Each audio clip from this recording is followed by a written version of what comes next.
Hey guys, it's me again, and today I'll be showing you how to install the Nuru interpreter inside your Linux machine. So as for me, I'm using Linux Mint, which is a Debian based distro, but the method I'm about to show you works in any sort of Linux machine.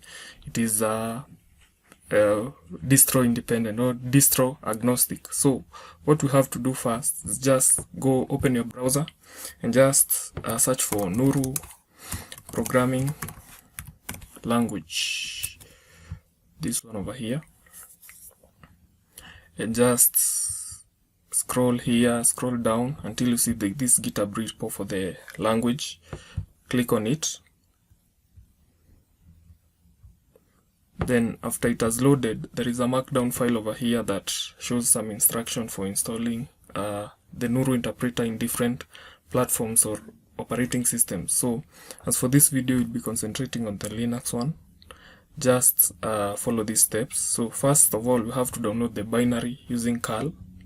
Just copy this one, open your terminal and paste it over here. So and wait it for it to download the binary from the GitHub repository to your machine. So it might take some seconds depending on your internet speed, but it's not a big file. So it has finished.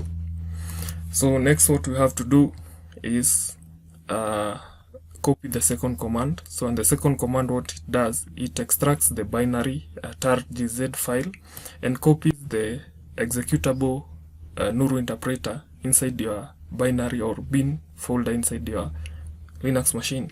So go ahead and copy this, paste it, so it will extract. So it has extracted your files and copied the Nuru executable to the bin folder. So the next thing is just to confirm if it has been installed successfully. And how can we know that? It's just we have to check the version. So let me just type Nuru,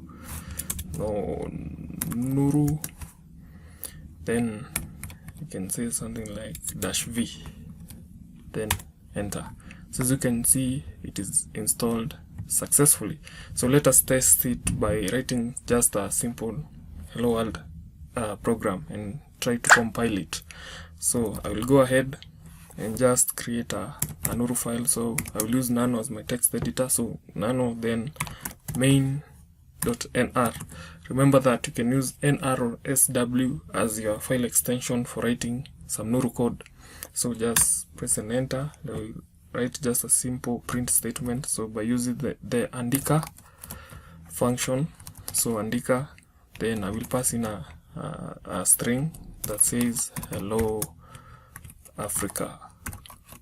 So after doing that, just save the file, we'll exit it and just use Nuru, then followed by the name of the file. So main.nr, press enter.